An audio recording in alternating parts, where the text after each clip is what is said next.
भल्ला साहब, जहां घटेंगे उसके बारे में जिन राज्यों को लोग कोट करते हैं, मेरा कोई ओपिनियन नहीं है इस पे, वो है महाराष्ट्र में क्या होगा, बिहार में क्या होगा, और वेस्ट बंगाल को भी डिबेट कर ही रहे हैं लोग, और कर्नाटक को एक सर्टेनिटी मानते हैं कि वहाँ बीजेपी की सीटें कुछ कम होंगी।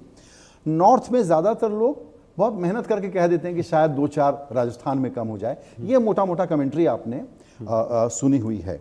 आप इस पर क्या व्यू रखते हैं कि आपके हिसाब से सबसे ज़्यादा क्रिटिकल स्टेट आप कौन सा वॉच कर रहे हैं जहाँ चेंज हो सकता है?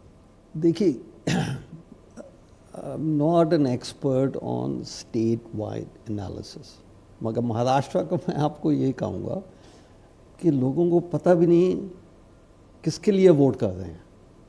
ऐसा तो मैंने कभी देखा नहीं है कि 5 पार्टीज़ कंटेस्ट कर रही हैं।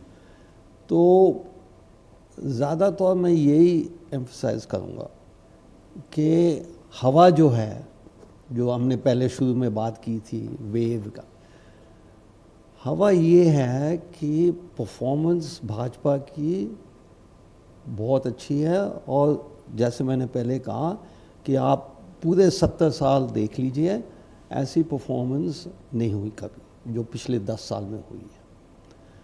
तो इसलिए चाहे आप उड़ीसा में हों, चाहे आप वेस्ट बंगाल में हों, अब ये एक तो एजुकेटेड पॉपुलेशन हो गई है, लोगों को पता है ये जो मशीन जो है ये सारी दुनिया के पास है और हिंदुस्तान में भी सबके पास है। तो न्यूज़ जो होती है वो बड़ी फास्ट ट्रैवल करती है। ये लोगों ने अप्रिशिएट नहीं किया यहाँ पे, जो कहते हैं वो ट्रेडिशनल एनालिसिस कर रहे हैं यहाँ ये वो। यही होता है वेव में कि लोगों पहले भी वेव हुई थी जी। और यही होता है इस वेव में और इस इलेक्शन में कि एक कंसेंसस सा हो गया कि परफॉर्मेंस जो भाजपा की है एक बहुत अच्छी है। दूसरा कंसेंसस ये हो गया है कि ऑपोजिशन का ना तो कोई आइडिया है ना कोई लीडर है।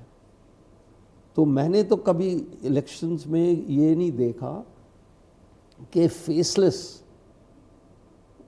पर्सन और पार्टी विंस।